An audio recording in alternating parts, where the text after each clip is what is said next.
Big Ten's won the national championship the last 3 years in college football. Indiana kind of came out of nowhere to have the best season a team's ever had. 16-0, winning the national championship. Is there a team in the conference that could be this year's Indiana? We point to the Penn State Nittany Lions. This is the dark horse CFP team for 2026 from the Big Ten Conference. They could be this year's Indiana. Matt Campbell is the new head coach there, and he's an upgrade over James Franklin. Matt Campbell, he made more with less at Iowa State. James Franklin had all the resources possible, yet he could never break through. This is evidenced with their records against elite competition.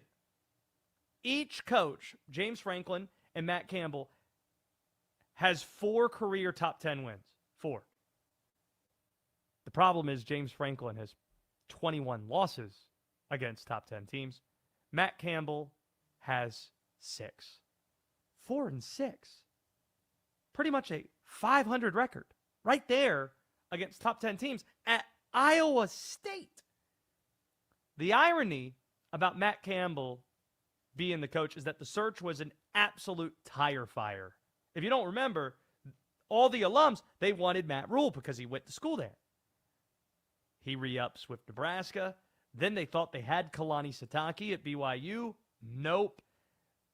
And then they fell into the best hire they could have made, Matt Campbell. And they got lucky that Michigan didn't come open for a couple of weeks because, Michigan would have been knocking on Matt Campbell's door if Penn State had not already hired him.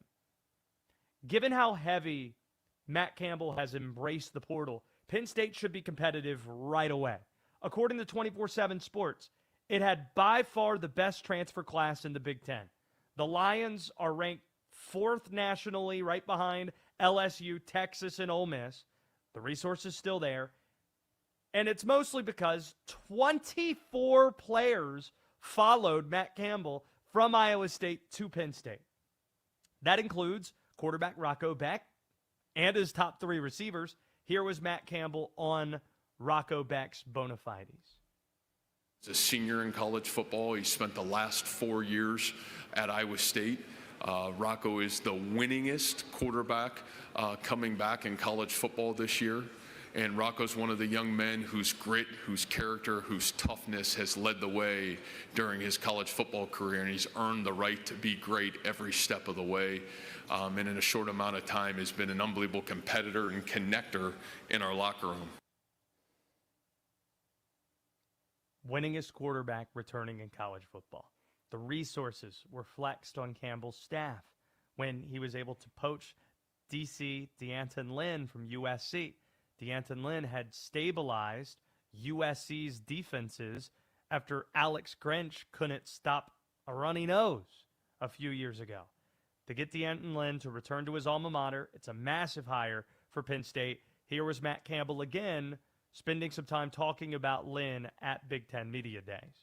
Danton has been in the Big Ten. He's been a defensive coordinator the last 3 years in this conference. The style of play, what it takes to play great defense. You saw his impact at both UCLA and USC and the improvement that those teams were able to make.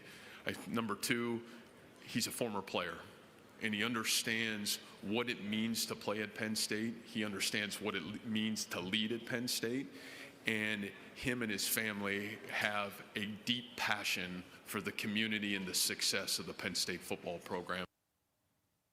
The biggest reason why Penn State could be a CFP team this year, though, is the schedule.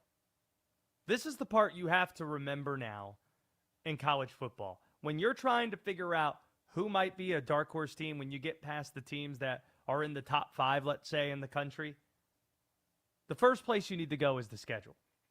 Now that conferences have expanded to 16, 18 teams, it matters as much as who you don't play versus who you do. Penn State avoids the Big Ten's top 3 powerhouses. The Big Ten's going to have 3 teams that are top 5 in the country in the preseason poll. Ohio State, Oregon, and the reigning champs from Indiana. the Lions don't have to face any of those three teams. As for who they do play, they draw 4 of the 5 worst teams in the league, according to projections.